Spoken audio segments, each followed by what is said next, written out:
Happy New Year. My name is Jonina Irvin. I'm the acting chair of the Memphis Black Autonomy Federation in Memphis, Tennessee.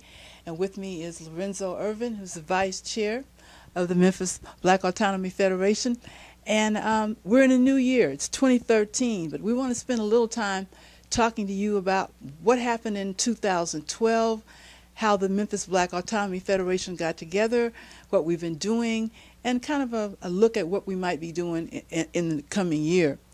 We got started in June 2012. We had a Black Power conference here in Memphis. Now, this was not a Black Power conference that was concerned about looking at the past to bring back the 60s. We had this conference because we're in Memphis, Tennessee, which is a majority black city. And it's a city that has widespread poverty and unemployment. In fact, it's the poorest big city in the United States. And we wanted to have this conference to bring people in the black community together to begin to talk about how we organize to fight the poverty and unemployment in this city, a city that is about 65% African American.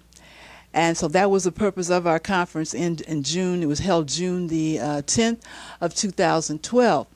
And we were all set to really begin to do this organizing around poverty and unemployment. We had over 100 people who attended the conference, and we were excited and were ready to kick that off. But about 2 or 3 days after we had the conference, the Memphis Police Department killed a 19-year-old young brother named Christian Freeman.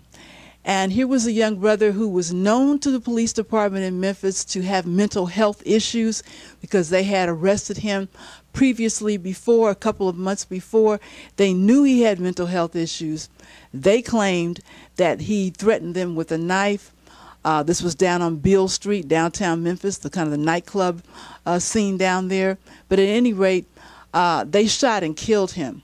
And what got our attention was the fact the very same day Christian Freeman was shot and killed, the very same day, a white man was drunk down on Beale Street, the same area, the same general vicinity where Christian Freeman was killed. But this white guy was drunk down there. Not only was he drunk, he had a knife, and he openly brandished this knife.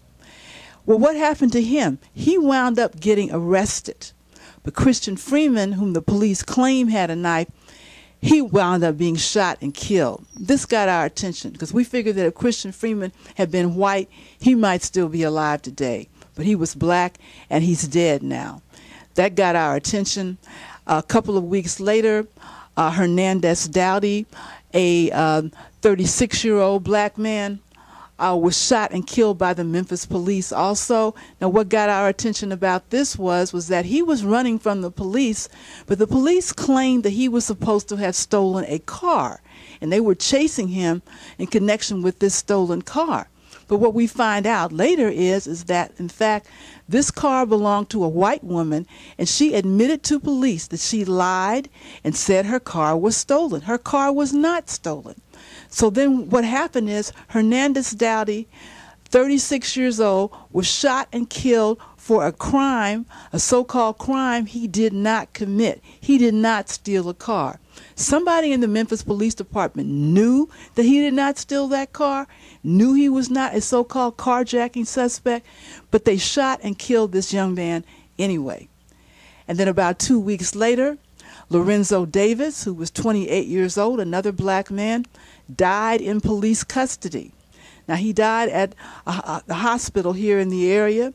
According to the doctors who examined him at the hospital, who told his mother, they said that he had no drugs in his system. The police claimed that they had chased Lorenzo Davis in his neighborhood because he had drugs or was selling drugs. But the hospital said there were no drugs in his system.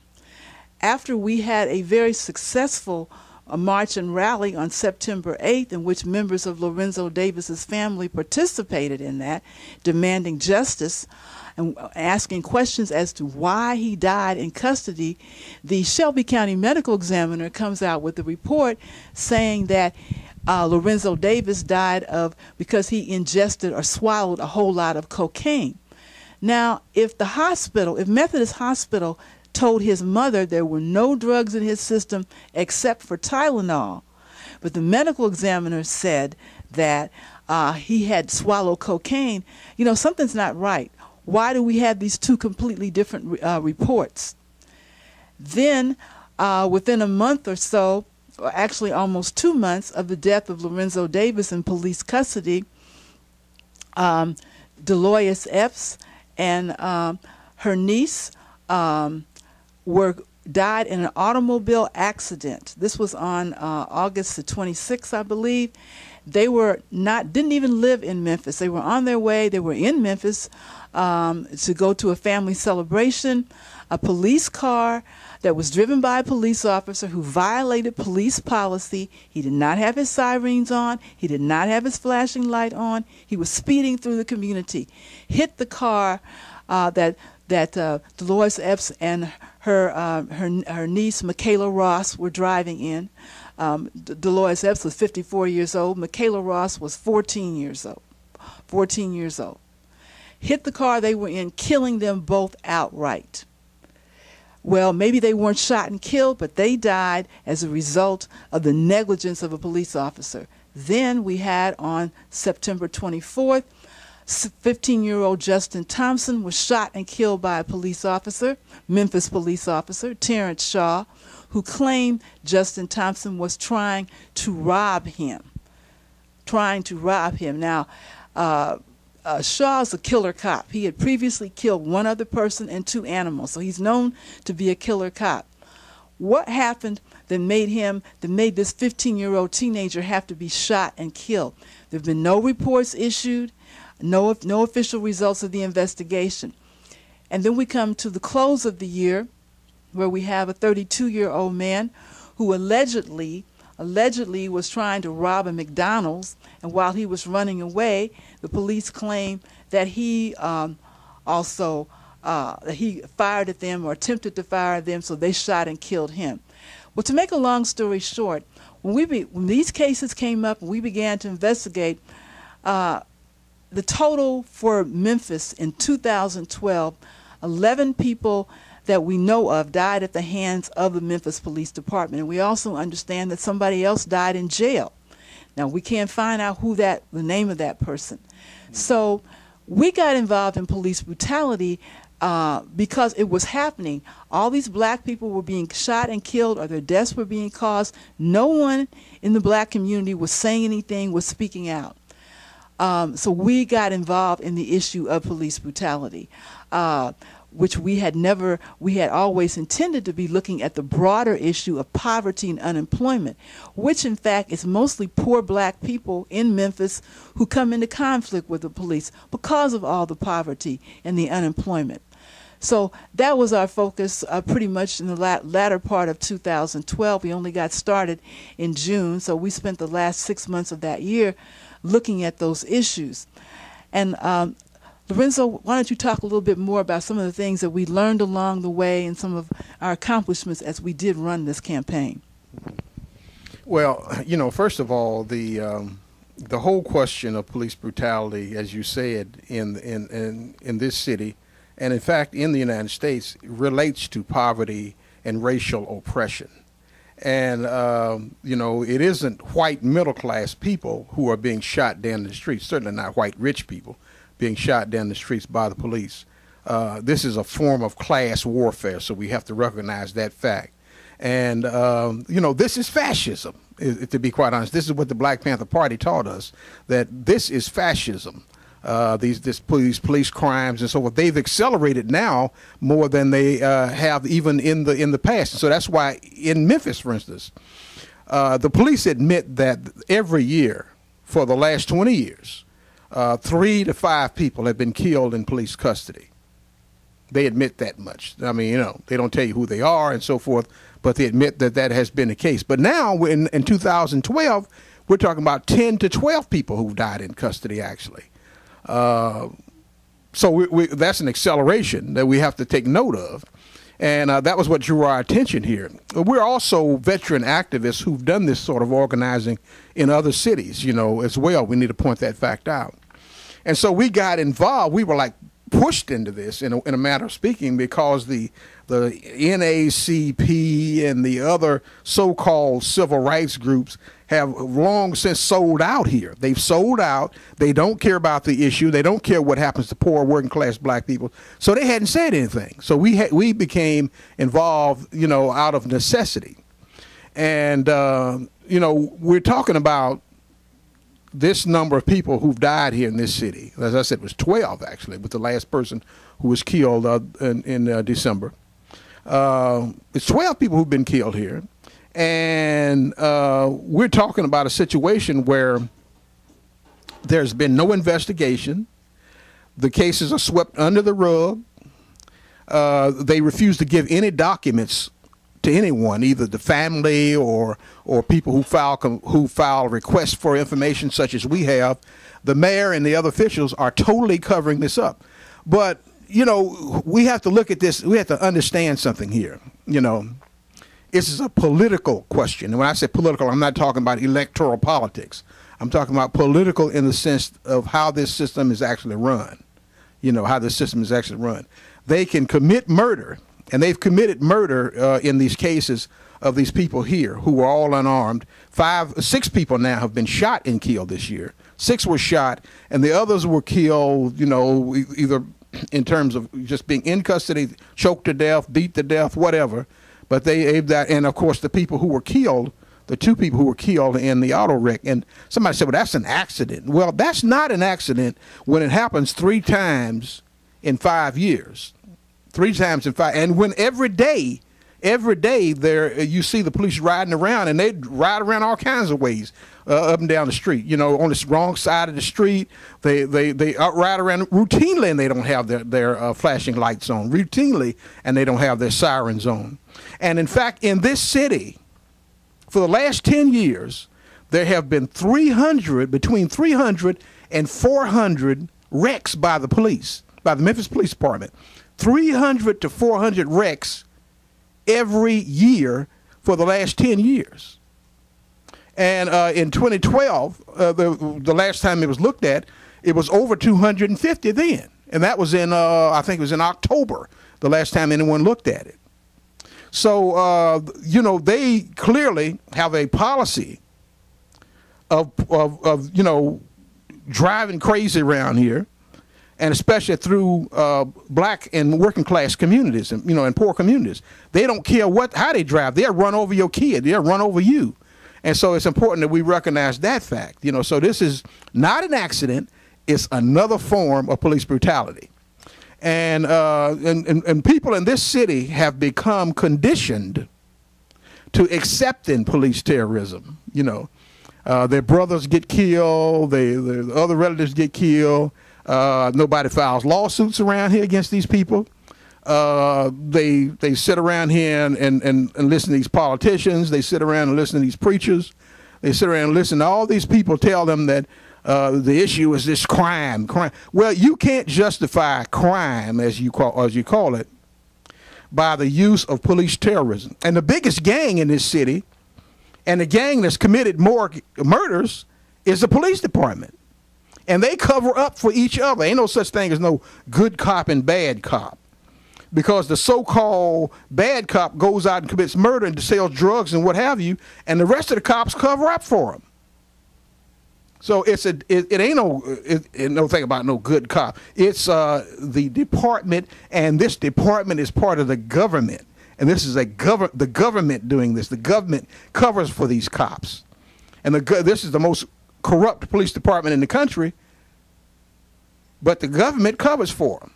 It's not only this clown A.C. Horton, not only him, the mayor, covering for him, but you got other people in the government and people outside of the government, including these corporations, because the major corporations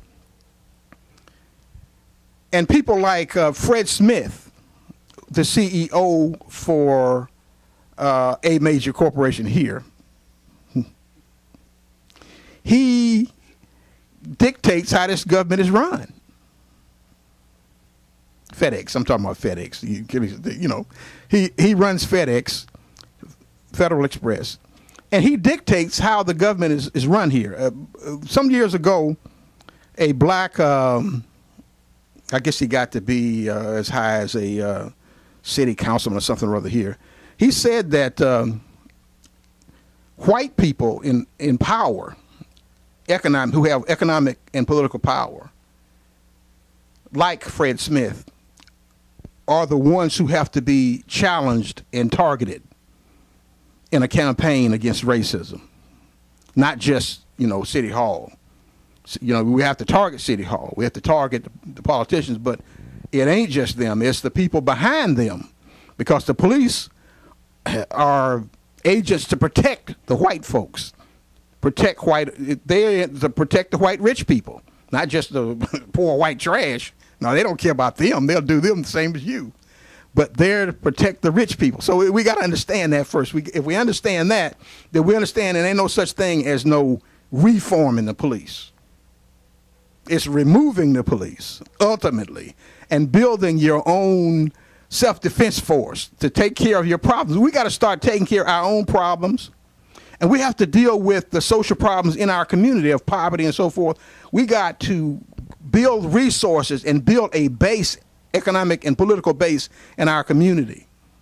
That's independent of what City Hall does, although we need a demand that since they get money from the people through taxes and so forth, we need a demand that our communities not be ignored. Like what we got is economic segregation here. That's why there's poverty. Ain't no mystery about this. Economic and political segregation, where the money that comes even from the federal government or money that they raise in taxes from a majority black city, that money is used to build white areas and to sustain white areas.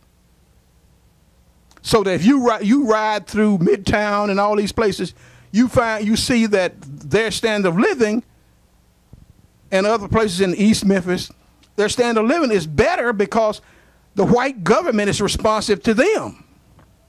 They're not responsive to the black community. That is not what they do. And so we got to understand that. And if we don't understand that, then we'll never get to the understanding what we got to do. And we'll continue to sit around and talk about, well, they fighting crime and they got to do this and they got to do that. A slave's argument for staying in slavery on the plantation. And we got to get beyond this. We got to educate the people and we got to organize. So we created the committee that became the Police Brutality Committee, created it at the conference. And at that time, it's interesting that nobody had signed up for it. At the time of the conference, nobody signed up for it. And it just so happened that all these incidents happened, these acts of police terrorism. And by the time we started actually becoming involved, there had been something like 6 or 7 people killed in this city. And so we got pushed into it. But nevertheless, we had tried to reach the family members of the people who've been killed. We tried to reach people in the community to politically educate them. Now, of course, in that process, we ran up against the white power structure, which includes not just the political and the seat of government. It also includes the media, the white-controlled media. And this is one of the reasons why we started doing these shows, because the white-controlled media controls the whole process of how the message is gotten across to the people, so that the people don't understand that all these people have been killed this year, that 12 people have been killed this year. They don't understand it because they're not being given the facts. There's no summing up process to politically educate people. So we do these programs to be able to try to reach people and say, well, this is what's happening. This is the real deal. This is not the garbage that they're giving you down at City Hall. This ain't the fluff coming from out of the mouth of A.C. Horton and the rest of these paid liars. This is the real deal. This is really what happens. They've committed murder. The cops have. They got a gang. They are a gang. And they've committed more murders than anyone else in the city. And to talk about some policewoman getting shot, let me tell you something. over some weed. Okay, so they're gonna make a police raid over weed. And in most parts of the country right now, especially in white areas, they're letting white folks smoke all the weed they want to smoke. It's been legalized, but they're gonna come and put a gun in your face here. It's been legalized, but they're gonna use excessive police force to come in and try to crush us for any kind of little old petty stuff that they can. And so some cop gets killed, and we're all supposed to be boo-hoo-hoo. And of course, the state uses that. The state uses the death of this police officer to justify covering up even more the people who've died this past year. And it's too bad that she got killed, but the reality is it's just like sending soldiers to war. If they go in an unjust war and get killed, it's the families who are concerned about it primarily, and the government and so forth. But the people can't be worried about that because they're being used to destroy our community. And in fact, the government itself is the one that has taken the whole issue of drugs. They've smuggled drugs out of Mexico. The federal government has done this. It's a documentable fact. They smuggle drugs out of Southeast Asia. They smuggle drugs out of every place the United States has ever had military bases, and they got more military bases than any other country in the world. In fact, any other country, period, in history. Any other power in history. There's no other power in history that's had more military bases, foreign military bases, than the United States has. So they have been getting drugs, putting them aboard CIA planes, and bringing them here to this country for a long time. In fact, the Harlem drug trade in the 1940s and 50s actually was started by the federal government working with the mafia. Now dig that. We go to jail, we go to hell, and they get rich. They get rich off of it. And, you know, and let you know about it. And so when Reagan, during his administration, was caught with the Iran-Contra, where he was dealing drugs to get, you know, guns to send down there to his counter-revolutionaries trying to fight a revolution in Nicaragua, hey, this is the kind of stuff that they do all the time. They're behind the drug trade. The White House is the crack house. But yet, we're supposed to be shot down in the street. And we are being shot down the street because of the so-called war on drugs. The war on drugs is a war on us. And that's what we got to understand. We're so ignorant around here. But I don't blame the people, because the people are being kept in darkness, being kept in ignorance. And this is why we do these broadcasts. And you know, the other issue is that in a city like Memphis, that is the poorest big city in the United States, and it's not just me saying that, the U.S. Census Bureau, the federal government says it, that it is the poorest big city in the United States. In a city like this, where poverty and unemployment is so widespread, what happens is that the police are an agency that are used against poor people, to keep poor people down, to try to keep poor people in control. That's what they do, because that's who comes into confrontation with the police a majority of the time, are poor and low-income people. And that's one of the assignments of the police force, is to terrorize, brutalize, and keep poor people down. These incidents of police brutality that happened in 2012, with 11 people, we know the names of 11 people who were killed. We know there was a 12th person. We haven't been able to find out their name. But these incidents of police brutality, they have caused somewhat of a conflict within some sectors of the black community. Recently, Mayor Wharton was supposed to go to a meeting about police-community relations. This meeting was organized by the Memphis chapter of the Southern Christian Leadership Conference and also Operation Push. But at the last minute, Wharton pulled out of the meeting. He said he wasn't going to attend this meeting. And he said he wasn't going to attend it because it was too close to the death of the police officer who was killed but back in mid-December. He felt like it was too close to that, and he didn't want to come to a meeting where the issue was going to be looking at police-community relations and possibly talking about police brutality. Well, you know, one of the organizers of the meeting, purportedly, at least according to the news media, was offended because he had not, and this is Reverend Dwight Montgomery, who was head of the Memphis SCLC, was apparently offended because he had not been consulted about, the city had not officially consulted him about police brutality. What has happened is that they have, the mayor has appointed this kind of rubber stamp review board. He's got one of the Black Baptist ministers and 2 former police officers. They're supposed to review Memphis Police Department policies. Now, how are you going to have 2 former police officers who were part of the culture of the police department for years? How are they going to give an objective analysis of what goes on in the police department? It's absurd. It's a joke. And people should be offended that any such group is called a review committee. But at least Reverend Montgomery apparently was offended because he was not asked to be one of the consultants. One of his fellow Black Baptist ministers was.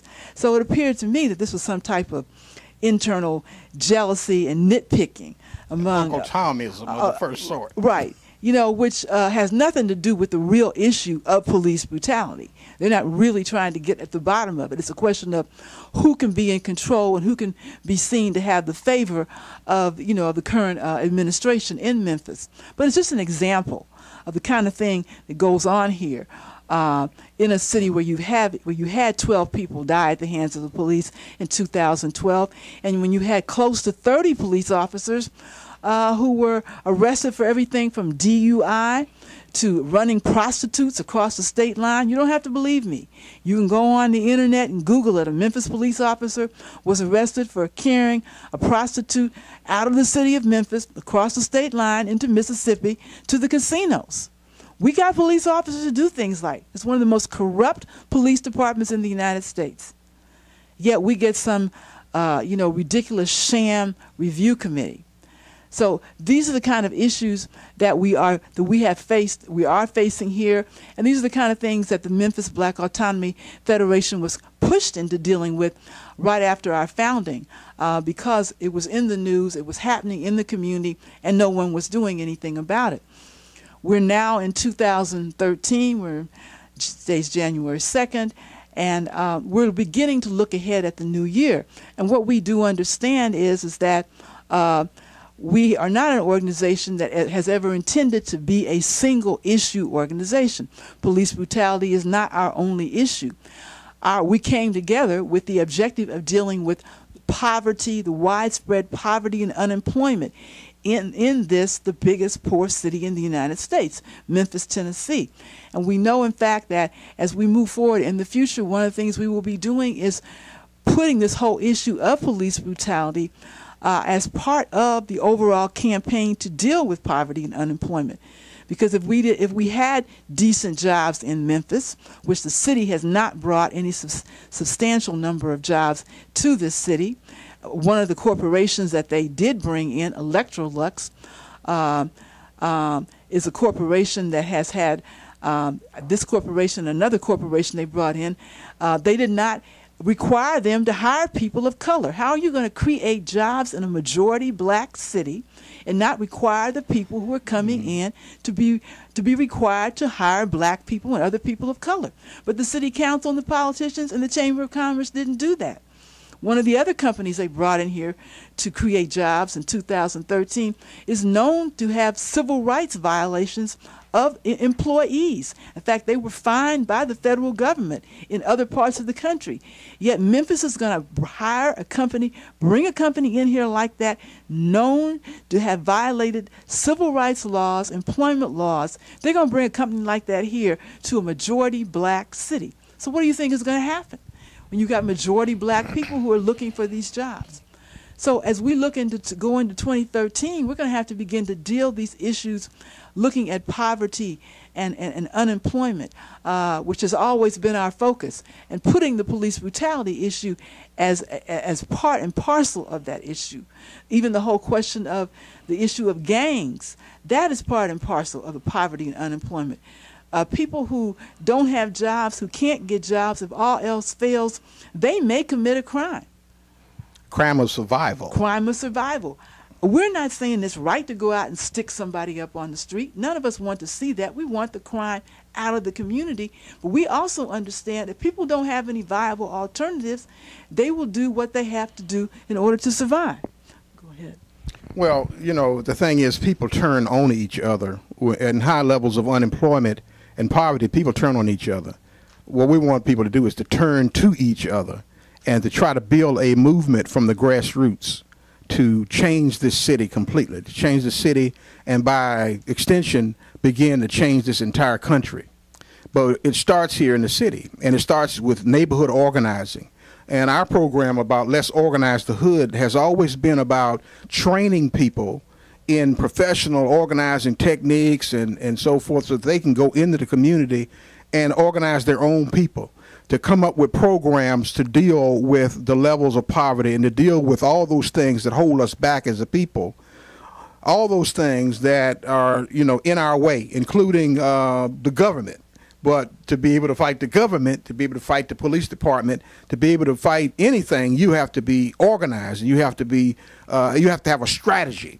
And so our strategy with Let's Organize the Hood, as we call it, is to, in every city we were ever in, to find out those issues that the people themselves felt was something that was holding them down or oppressing them, and then to try to build a campaign around that.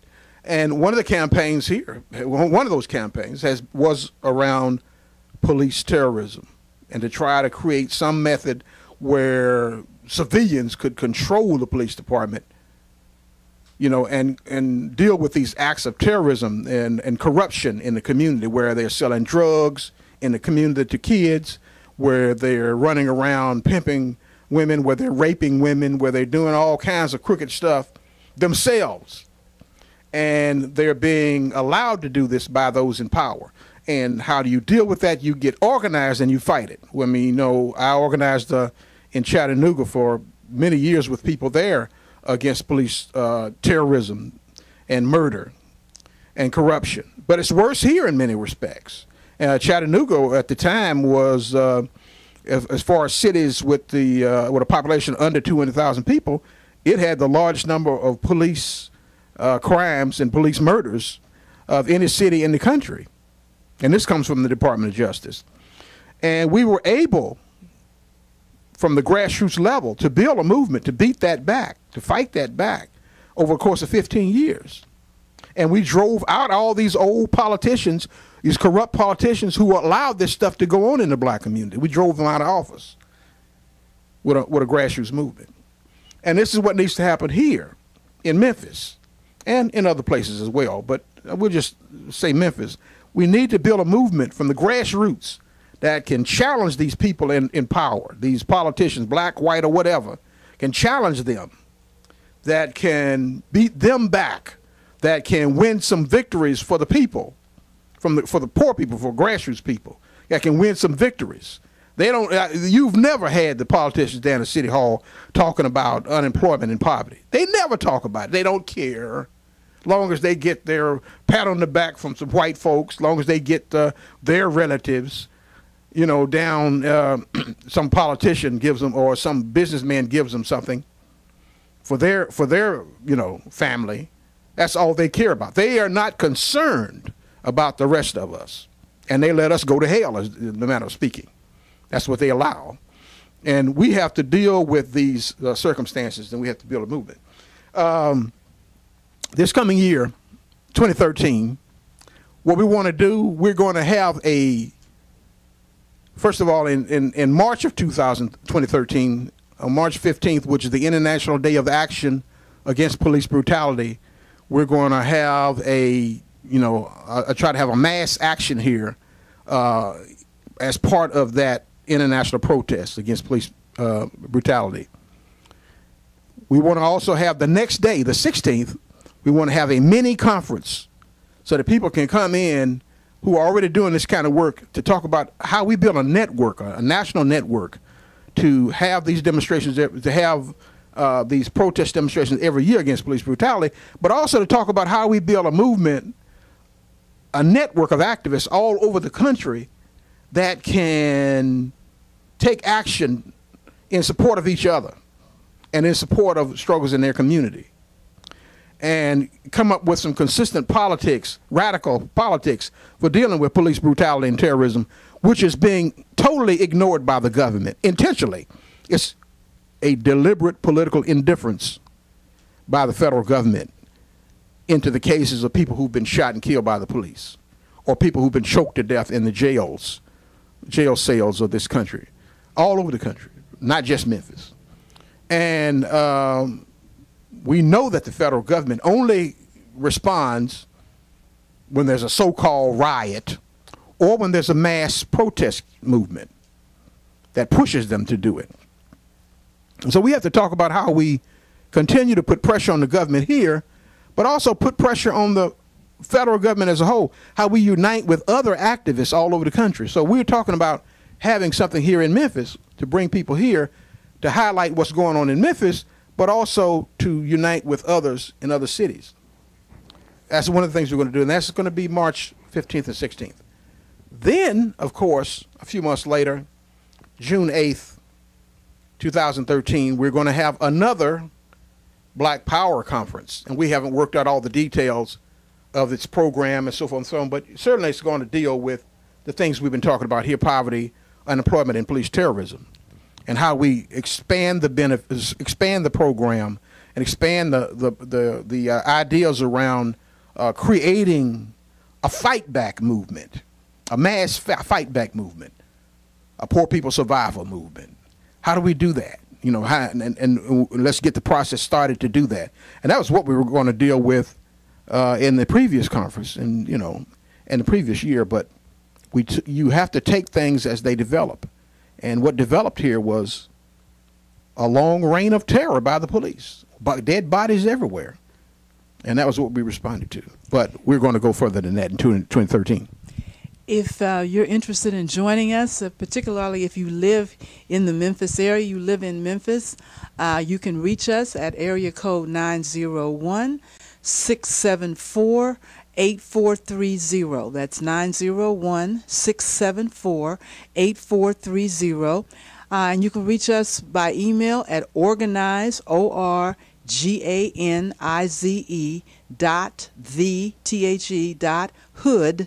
.hood@gmail.com. Thank you. Thank you very much.